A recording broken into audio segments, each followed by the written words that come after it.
Marwadi university మంచి భవిష్యత్తు కోసం తెలుగు విద్యార్థులు ఇష్టపడే యూనివర్సిటీ. కాల్ 9059052378 9059052379. నమస్తే, welcome to I dream social spotlight with కవిత.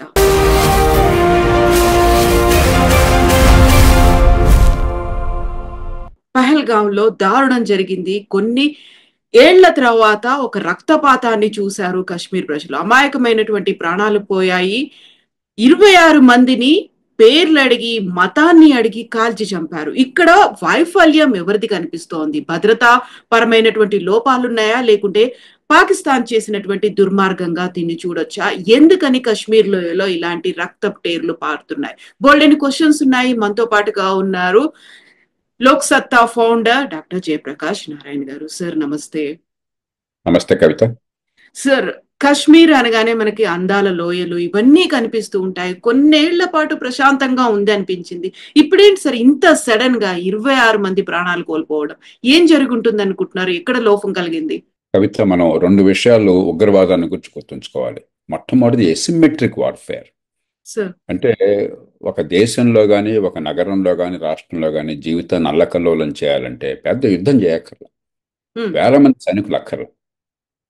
కొద్ది మంది ఆయుధాలతో సరైన సమయంలో సరైన రీతిలో అమాయకుల ప్రాణాలు పట్టబెట్టుకోవడానికి కానీ, జనజీవనాన్ని స్తంభించడానికి కానీ గట్టిగా పూనుకున్నట్టయితే ఆధునిక యుగంలో ఎవరెక్కడైనా చేయొచ్చు.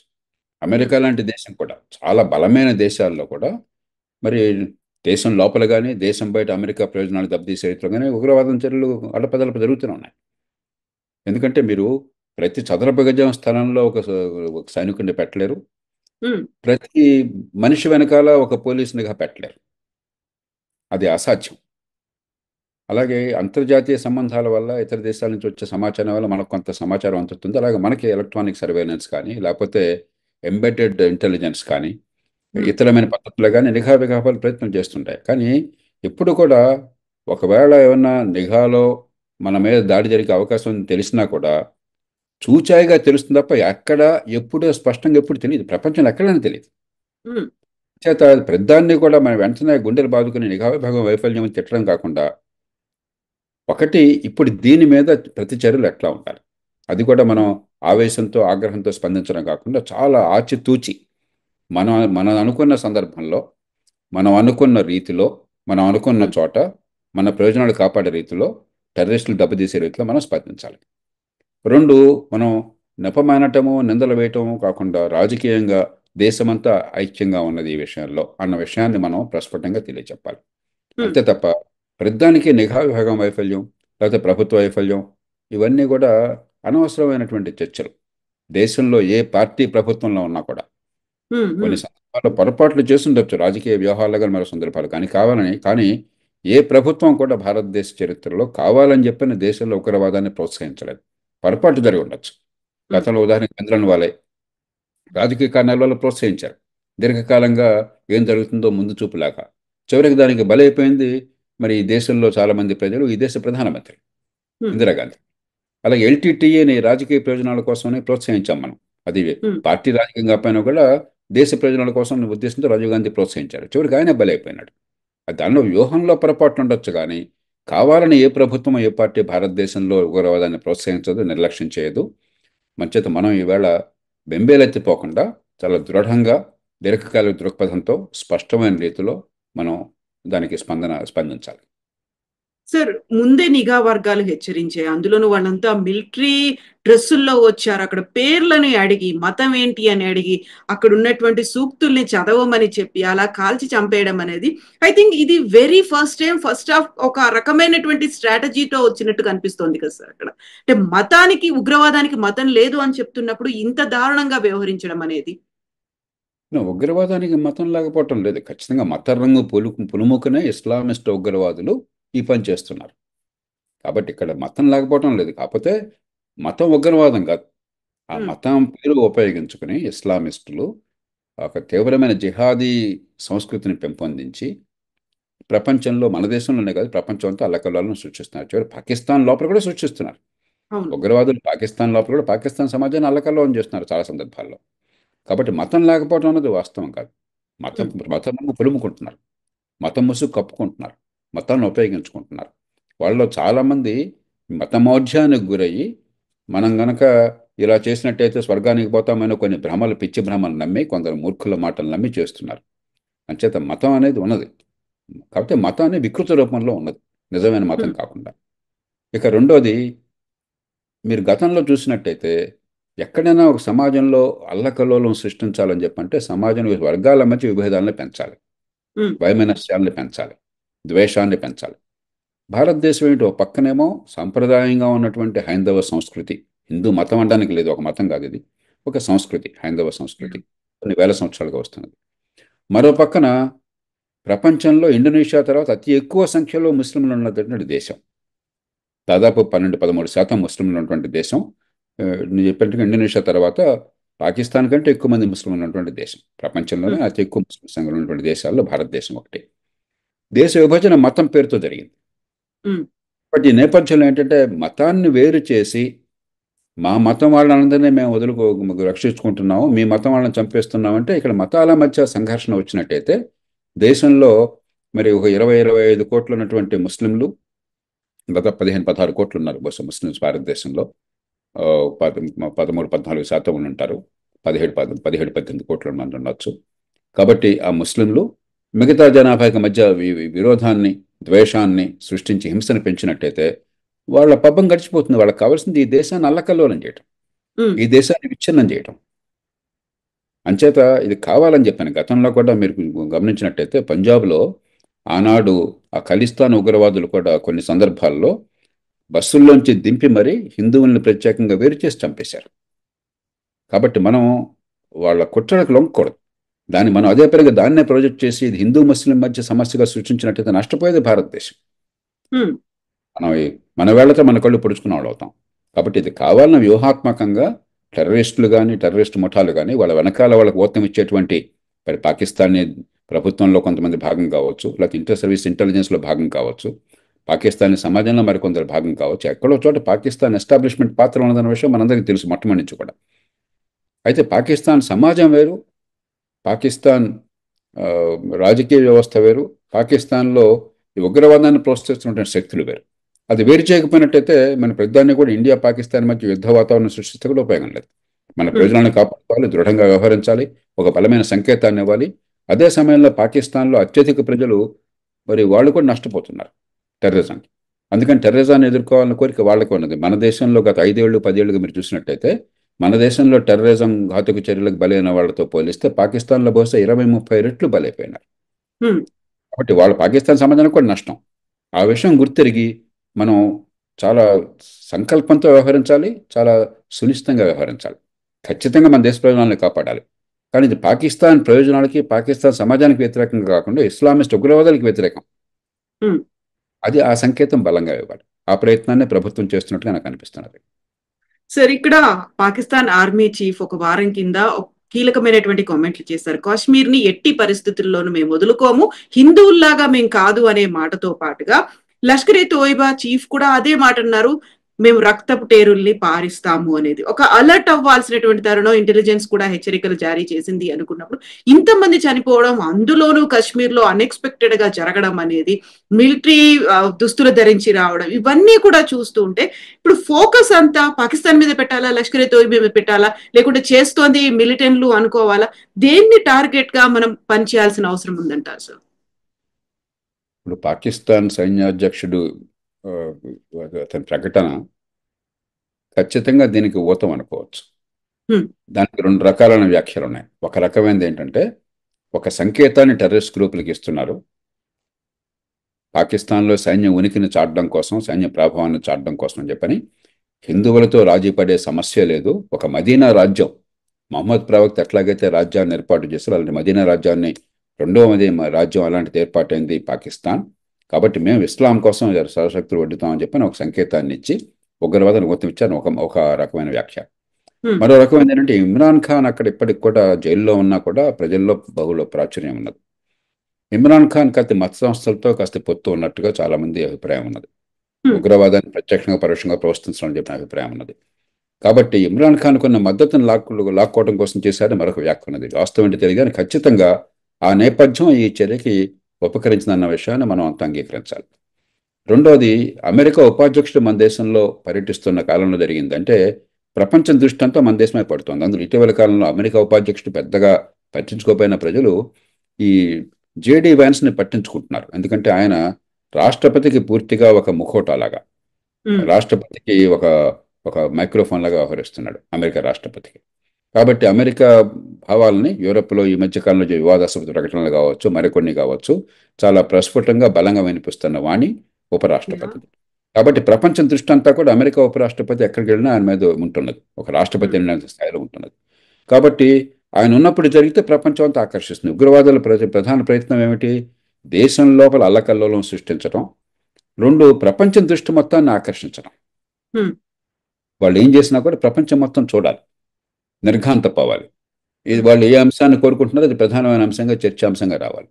కాబట్టి ఈ రెండు వెనకాల దాగున్నట్టు కనిపిస్తున్నది. కాబట్టి ఖచ్చితంగా దీనిలో పాకిస్తాన్ సమాజం మొత్తంలో భాగస్వామ్యం లేకపోయినా కూడా పాకిస్తాన్ సైన్యం కావచ్చు, ఇంటర్ సర్వీసెస్ ఇంటెలిజెన్స్ కావచ్చు, పాకిస్తాన్ ప్రభుత్వంలో కొన్ని వర్గాలు కావచ్చు, నిఘా విభాగం కావచ్చు, వాళ్ళ మద్దతు ఉన్నదన్న విషయం అందరికీ తెలుసు, మన దేశం మీద దాడి చేయడం కోసం చెప్పని. రెండోది, ఖచ్చితంగా ఆ నేపథ్యంలో ఎలాంటి దాడులు జరిగే అవకాశం ఉందని చెప్పని మనం ఊహిస్తాం. నిఘా విభాగాలు కొంత సమాచారం కూడా అందవచ్చు. కానీ ఇందాక నేను చెప్పాను, నిర్దిష్టంగా ఫలాని చోట, ఫలాని రోజు, ఫలాని రీతిలో అన్నది ఎవరికి తెలియదు. మన దేవుళ్ళం కాదు. ఎవరికి కూడా ఖచ్చితంగా ఇలాంటి పహల్గాంలో ఈ రీతిన, ఈ రోజున ఇలా చేస్తారనేది ఎవరు ఊహించలేరు. మనం ఎంత జాగ్రత్త అప్రమత్తంగా ఉన్నా కూడా మరి ప్రతి మనిషికి ఒక సైనికుడిని పెట్టలేం, ప్రతి చోట ఒక పోలీసు అధికారినో పోలీసు సైనికులను పెట్టలేం. ప్రపంచంలో ఏ దేశంలోనూ పెట్టలేరు. చైనా లాంటి దేశంలో ఏమిటంటే అంతర్గతంగా ప్రజలకి ఏ స్వేచ్ఛ లేదు కాబట్టి, ఒక టొటాలిటేరియన్ ప్రభుత్వం, సమాజం మొత్తాన్ని సర్వవ్యాపితమైన ప్రభుత్వం కాబట్టి, మానవ హక్కులన్న సమస్య లేదు కాబట్టి, చట్టబద్ధ పాలన గొడవ లేదు కాబట్టి, చైనా లోపల పూర్తిగా ప్రభుత్వ సరాధికారుల పైకి అవసరమైతే 1000 మందిని ఊచకోతకు వస్తుంది. చైనా అలాంటి జరిగింది అనుకోండి, వాళ్ళకి అనుమానం వచ్చింది అనుకోండి, ఒక 100 మందిని కపాలు చేసి రేపు పొద్దున ఉరి తీస్తే కూడా అడిగేవాళ్ళు లేడు అక్కడ. మనం ఒక ప్రజాస్వామ్య సమాజంలో ఉన్నాం, ఒక రాజ్యాంగబద్ధమైన సమాజంలో ఉన్నాం, హక్కుల్ని కాపాడే సమాజంలో ఉన్నాం, న్యాయ వ్యవస్థ ఉన్న సమాజంలో ఉన్నాం. కాబట్టి మనకి ఆ న్యాయ వ్యవస్థ పరిధి లోపల, రాజ్యాంగ పరిధి లోపల పనిచేయాలి.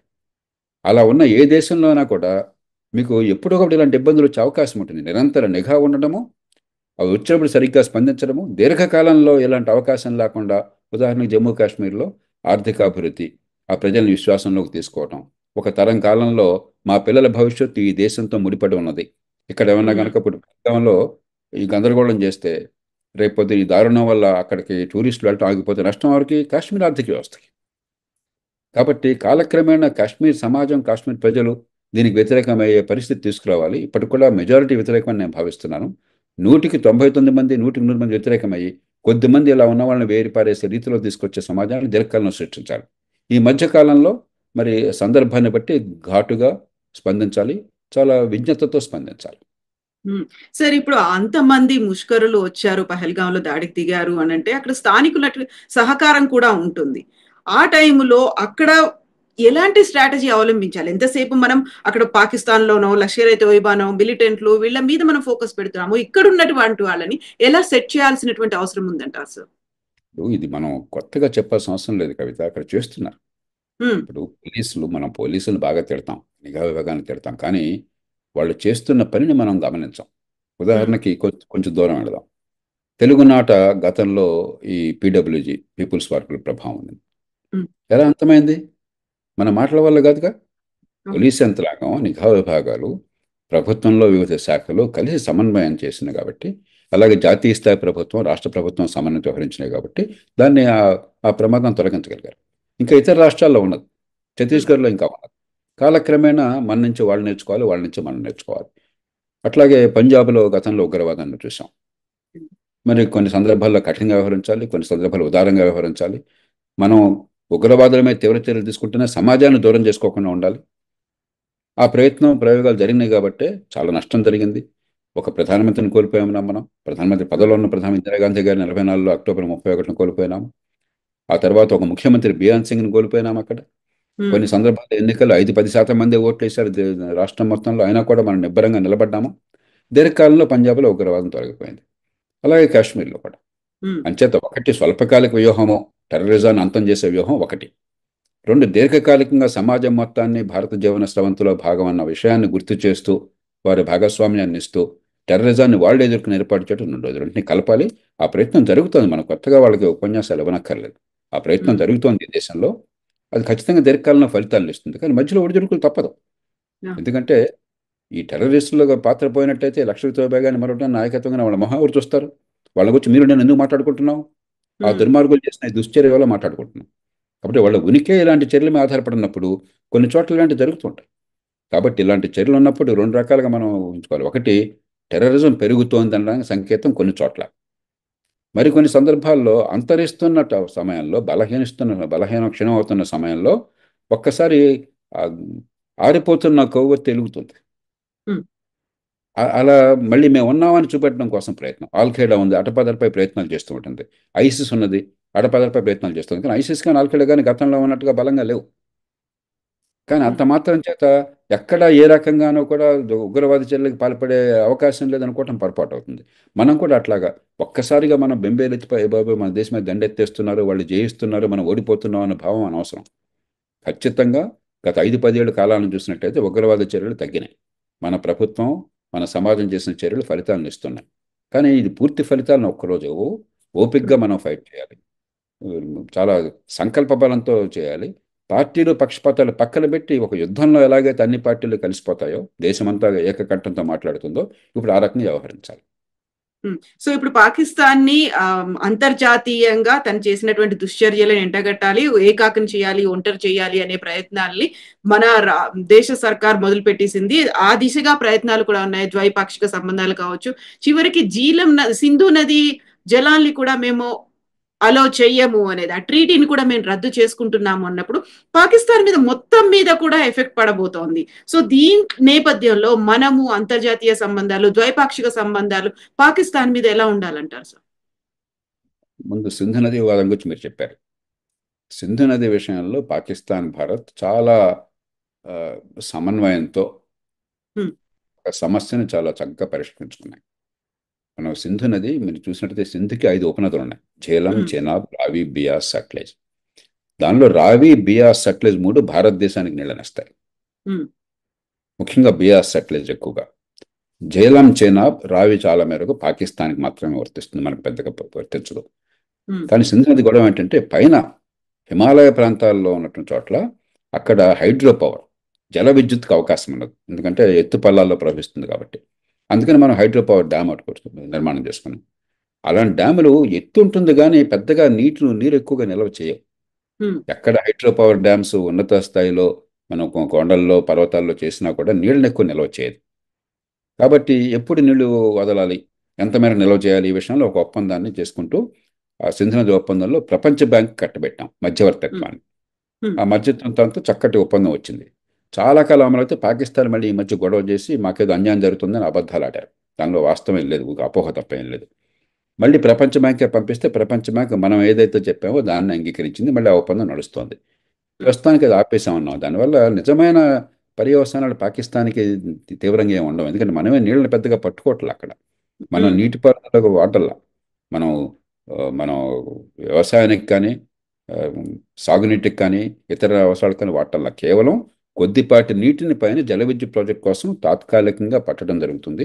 అది ఒకసారి నిండిపోయిన తర్వాత నీళ్ళు అలాగా ఫ్లో అవుతుంటాయి. కాబట్టి ఇది ఒక సింబాలిక్ జెస్చర్. ఇదేమి పాకిస్తాన్ని దెబ్బతీయాలని, పాకిస్తాన్ సమాజాన్ని దెబ్బతీయాలి, పాకిస్తాన్లో వ్యవసాయం నాశనం కావాలని మనం కోరుకోవట్లేదు. పాకిస్తాన్ సమాజాన్ని మనం ఆకట్టుకోవాలి. భారత్తో సత్సంబంధాలు ఉంటే లాభం అన్న విషయం పాకిస్తాన్ సమాజానికి, మధ్యతరగతి వర్గానికి అర్థం కావాలి. కాబట్టి మన పాకిస్తాన్ మీద మనకి విద్వేషం చూపెడితే ప్రమాదకరం. పాకిస్తాన్ ప్రభుత్వంలో ఉన్న శక్తులు, పాకిస్తాన్ ఇంటర్ సర్వీస్ ఇంటెలిజెన్స్, ఉగ్రవాదాన్ని గుర్తించే శక్తులకి మనం బలంగా సంకేతాన్ని ఇవ్వాలి. కానీ పాకిస్తాన్ సమాజానికి వ్యతిరేకంగా అన్నట్టయితే దానివల్ల వాళ్ళు నష్టపోవచ్చు, కానీ మనకు కూడా నష్టం. కాబట్టి దాన్ని ఆ రకంగా అర్థం చేసుకోవాలి తప్ప ఇది పాకిస్తాన్ మీద యుద్ధకాంక్ష కాదు. ప్రభుత్వం అందుకని చాలా ఆచితూచి స్పందించింది. మేమేదో అర్జెంటుగా పాకిస్తాన్లోకి దాడి చేస్తామని చెప్పనలా, పాకిస్తాన్ మీద యుద్ధం ప్రకటిస్తున్నాం అనలా. సంకేతాన్ని, బలమైన డిప్లొమాటిక్ సంకేతాన్ని, ఒక దౌత్యపరమైన సంకేతాన్ని, ప్రపంచంలో పాకిస్తాన్ ఏకాకి చేయటము, మీరు గనక మాతో అనవసరంగా ఖాయం పెట్టుకుంటే పాకిస్తాన్ సమాజానికి ఆర్థికంగా ఇతరత్ర నష్టం జరుగుతుంది సుమా అని స్పష్టంగా సంకేతాన్ని ఇవ్వటం. ఆ ప్రయత్నాన్ని సరిగ్గా అర్థవంతంగా చేశారు. దాన్ని మనం పూర్తిగా మద్దతు ఇవ్వాలి. ఖచ్చితంగా ఉగ్రవాద విషయంలో ఎక్కడ సాక్ష్యాలు ఉన్నాయో బయటపెట్టి అంతర్జాతీయ సమాజం ఆంక్షలకి పాకిస్తాన్ మీద ఉండేట్టు చేయాలి. ఎందుకంటే పాకిస్తాన్ ఆర్థికంగా చాలా బలహీనంగా ఉంది. ఈవేళ పాకిస్తాన్ చాలా దారుణ స్థితిలో ఉంది. 15-20 ఏళ్ల క్రితం మనకంటే తలసరి ఆదాయం ఎక్కువ ఉన్న దేశం ఈవేళ మనలో సగం కూడా లేదు. పరిస్థితి చాలా క్షీణంగా ఉంది. IMF రుణం ఇవ్వకపోతే పాకిస్తాన్ మూలపడిపోతుంది, దివాలా తీస్తుంది. ఆ పరిస్థితిలో ఉంది. కాబట్టి దాన్ని ఉపయోగించుకుని ఈ సాక్ష్యాలు బయటపెట్టి వాళ్ళని ఆర్థికంగా ఒత్తిడి తీసుకురావాలి. పాకిస్తాన్ సమాజానికి బలమైన సంకేతాన్ని ఇవ్వాలి. మేము మీకు శత్రువులం కాదు, కానీ మీకు మీరే శత్రువులు అయితే మీ వాళ్ళతో మీ కళ్ళు పొడుచుకుంటున్నారని చెప్పని. మూడోది, ఉగ్రవాద చర్యలకు పాల్పడ్డ వాళ్ళు, వాళ్ళకి ఊతమిచ్చిన వాళ్ళ విషయం నిర్దాక్షిణ్యంగా వ్యవహరించాలి. కాబట్టి ఈ త్రిముఖ వ్యూహం కావాలి. దాన్నే ప్రభుత్వం అనుసరించే ప్రయత్నం చేస్తుంది. సార్, మన పాకిస్తానీలకు అందరికీ వీసాల్ని రద్దు చేసింది. ఈవెన్ మెడికల్ వీసాలను కూడా మేము కంటిన్యూ చేయట్లేదని అనౌన్స్ చేసింది. ఆ తర్వాత పాకిస్తాన్ వాళ్ళేమో మన 2 ఆర్మీ జవాన్లని పట్టుకున్నారు అనే వాదనలు, ఇవన్నీ వార్తలు వినిపిస్తున్నాయి. ఈ నేపథ్యంలోనే చాలా వరకు వినిపిస్తున్నటువంటి వాదన సర్జికల్ స్ట్రైక్ చేసేయండి, నిజంగా దెబ్బకు దెబ్బ తీయాల్సిందే అనేటువంటి ఒక మాట తీవ్ర స్థాయిలో వినిపిస్తోంది సార్. మనం ప్రభుత్వానికి వదిలేయాలి. ఉమ్, ప్రభుత్వానికి, మన నిఘా విభాగాలకి, నేషనల్ సెక్యూరిటీ ఏజెన్సీకి, మన సాయుధ దళాలకు వదిలేయాలి. ఎందుకంటే మనం రాజకీయం చేసి రోజు ఒత్తిడి తీసుకొస్తే ఆందోళన పడి తొందరపాటుగా ఆలోచన లేకుండా చేశారనుకోండి, దేశానికి లాభం కంటే నష్టం ఎక్కువ చేకూరుతుంది. ఖచ్చితంగా భారతదేశం ధీటుగా స్పందించాలి. ఉగ్రవాదుల మీద తీవ్రమైన ప్రతీకార చర్యలు తీసుకోవాలి. వాళ్ళని అంతమొందించాలి. దీనిలో ఎక్కడ రాజకీయ అవకాశం లేదు. ఇక ఎలా చేయాలన్నది మనం హడావిడిగా ఆగ్రహంతో చేయడం కంటే చాలా నింపాదిగా ఆలోచించి చేయడం చాలా అవసరం. అమెరికా లాంటి అంత సంపన్నమైన దేశం, అంత బలం ఉన్న దేశం, సైనిక బలం ఉంది, ప్రపంచంలో దౌత్య బలం ఉన్నది, ప్రపంచానికి అగ్రరాజ్యాల్లో అగ్రరాజ్యంగా భాషలుతున్న దేశం. 2001లో ఏమైంది? ఆ ట్విన్ టవర్స్ కొల్లాప్స్ తర్వాత, ఆ 9/11 తర్వాత ఆగ్రహంతో స్పందించారు. ఆఫ్ఘనిస్తాన్ మీద దాడి అనివార్యం. ఎందుకంటే అక్కడ టెర్రరిస్టులకు ఊతం ఇచ్చి వాళ్ళని మాకు అప్పగించండి అని చెప్పి అప్పగించకుండా దాడికి పాల్పడతామని ఎప్పుడైతే అక్కడ తాలిబాన్ అన్నదో అక్కడ దాడి అనివార్యం. కానీ చేసిన రీతి వల్ల నష్టపోయింది అమెరికా. అలాగే ఇరాక్ మీద దాడి అనవసరం. కోపంతో, ఆగ్రహంతో వేగంగా స్పందించారు. చివరికి ఎంత నష్టపోయింది అమెరికా? ప్రపంచం అంత నష్టపోయింది, మనం ఎంత నష్టపోయాం? అమెరికా దృష్టి ఉగ్రవాదం నుంచి పక్కకెళ్ళి ఈ గొడవల్లో చిక్కుకోగానే ప్రపంచంలో ఉగ్రవాదం మీద యుద్ధం బలహీనపడింది. నష్టపోయిన దేశాల్లో భారతదేశం ప్రధానంగా ఒక దేశం. ఆ రోజుల్లో అమెరికా నుంచి అమెరికన్ స్టేట్ డిపార్ట్మెంట్లో, అంటే ఒక మంత్రి స్థాయిలో ఉన్న ఒక అధికారిని, ఉన్నత స్థాయి అధికారిని నన్ను కలిశారు హైదరాబాద్లో. నేను చాలా తీవ్రంగా విమర్శించాను అమెరికా చర్యల్ని. మీరు మీకు హాని చేసుకున్నారు, మా దేశం లాంటి దేశాలకు, టెర్రరిజం నిజంగా పోరాడుతున్న దేశాలు, నష్టపోతున్న దేశాలకు మీరు హాని చేశారు. టెర్రరిజం మీద గురి పెట్టకుండా అనవసరంగా దీన్ని రాజకీయవాదంగా మార్చారని చెప్పని. కాబట్టి మనం తొందరపాటు పనికిరాదు, ఆగ్రహంతో స్పందించడం పనికిరాదు. ఆగ్రహాన్ని, ఆవేశాన్ని నిర్మాణాత్మకంగా చాలా ఆలోచనతో మలచాలి, బుద్ధిని ఉపయోగించాలి, మన ప్రయోజనాలు నెరవేరాలి. అంతేగాని కోపం వచ్చినప్పుడు కోపం వచ్చింది కదా అని కసితో రగిలిపోయినట్టయితే దేశాలు దీర్ఘకాలంలో మంచి కంటే చెడు ఎక్కువ జరిగే అవకాశం ఉంది. మనకు మంచి చెడు జరిగే అవకాశం ఉంది. వాళ్ళ సంగతి ఎలా అవుతున్నాం? ఇరాక్ మీద దాడి వల్ల అమెరికాకు చెడు జరిగింది. $1 ట్రిలియన్ పైగా డబ్బు కోల్పోయినారు. ప్రపంచంలో అమెరికా పరువు పోయింది. అమెరికా విశ్వసనీయత దెబ్బతిన్నది. ఒక రకంగా ఇవాళ అమెరికా ప్రపంచంలో ఎదుర్కొంటున్న చాలా సమస్యలకి మౌలికమైన కారణం 9/11 తర్వాత అమెరికా స్పందించిన తీరు. అమెరికా ప్రతిష్ట మసకపడింది. కాబట్టి మనం మన దేశ ప్రయోజనాలు, మన సమాజ ప్రయోజనాలు, మన ఆర్థిక వ్యవస్థ ప్రయోజనాలు, దీర్ఘకాలంలో ప్రపంచంలో మన స్థానం, ఈవేళ మనం కాపాడుకునేటువంటిది ఈ మొత్తాన్ని సమన్వయం చేయాలి. సో భూతల స్వర్గం కాశ్మీర్ సార్, ఇలాంటి రక్తపు ఉండొద్దు, అమాయకుల ప్రాణాలు బలి కావద్దు, మళ్ళీ ఎప్పటికీ పచ్చగా సస్యశ్యామలంగా ఉండాలి అంటే ఎంతకాలం పడుతుంది సార్? ఏమేం జరగాలంటారు అప్పుడు? ఒక్క సంఘటన చూసి మనం బెంబేలెత్తిపోకూడదు కవిత. ఖచ్చితంగా నాకు బాగా గుర్తుంది, 1983లో నేను మా శ్రీమతి, అప్పుడే మాకు పెళ్ళైంది, మేము వెళ్ళాము, పహల్గాం వెళ్ళాము, శ్రీనగర్ వెళ్ళాము, కాశ్మీర్ అంతా చూసాం. ఆనాడు ఏ గొడవ లేదు. ఏమన్నా భేదం ఉంటే అప్పుడు ఎవరిని అడిగినా, ఎవరితో మాట్లాడినా కూడా మీరు ఎక్కడి నుంచి వచ్చారని అడిగేవాళ్ళు. ఆంధ్రప్రదేశ్ అనగానే హ్యాప్ మిలావ్ అనేవాళ్ళు. ఏమిటి అని చెప్పంటే, ఎన్టీఆర్ సెంటర్ సెల్ అడ్రహ యాప్, హమ్ సెంటర్ సెల్ అడ్రహ అంటే ఇది కేంద్రం అన్న మాట నాకు ఇష్టం లేదు. యూనియన్, రాష్ట్రం లేదా కేంద్ర రాష్ట్రాల మధ్య వివాదంగా మాత్రమే చూస్తారు తప్ప ప్రజలు ఉగ్రవాదంగా పరిగణించాలి. ఆ తర్వాత చేసిన రాజకీయ నిర్ణయాలు, కొన్ని పొరపాటు నిర్ణయాలు చేశాం. ఇప్పుడు దానిలోకి వెళ్ళడం అనవసరం. నేను ఎవరిని తిట్టడం కోసం ఈ మాట చెప్పడంలో, చక్కగా ఉన్న పరిస్థితిని చెడగొట్టింది మన రాజకీయ వ్యవస్థ. తాత్కాలిక రాజకీయ ప్రయోజనాలు కానీ, లేకపోతే అవతల వాళ్ళని ఇబ్బంది పెట్టడం కోసం కొన్ని చర్యలు కానీ, కొన్ని కవ్వింపు చర్యలు కానీ, వీటి వల్ల ఒక మామూలు సమస్యని ఒక ఉగ్రవాద సమస్యగా మనం మార్చుకున్నాం. దానికి మూల్యం చెల్లించాం. చాలా మేరకు పరిస్థితి ఎదురుపడుతుంది. 370 రద్దు చేశారు, చాలా మంచిది. కాశ్మీర్కి ఒక బలమైన సంకేతాన్ని ఇచ్చాం. ఇక్కడి నుంచి అక్కడికి వలసలు సాధ్యమైనాయి. దేశంలో ఎవరెక్కడైనా నివసించవచ్చు. కాశ్మీర్లో కూడా అవకాశం వచ్చింది.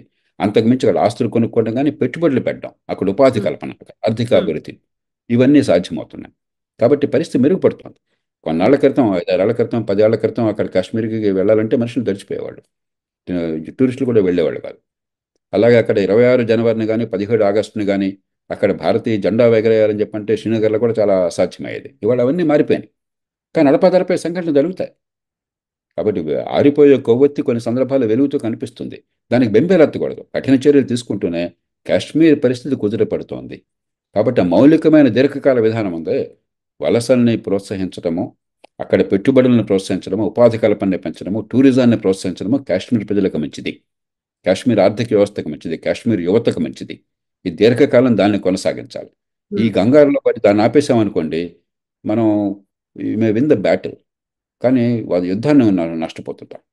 కాశ్మీర్ భారతదేశంలో పూర్తిగా విలీనం చేయాలంటే ఆర్థికంగా అన్ని రకాలుగా కాశ్మీర్ ప్రజలు ఈ దేశంలో ఉంటే ఉన్న లాభాన్ని గుర్తించడం మొదలెట్టారు.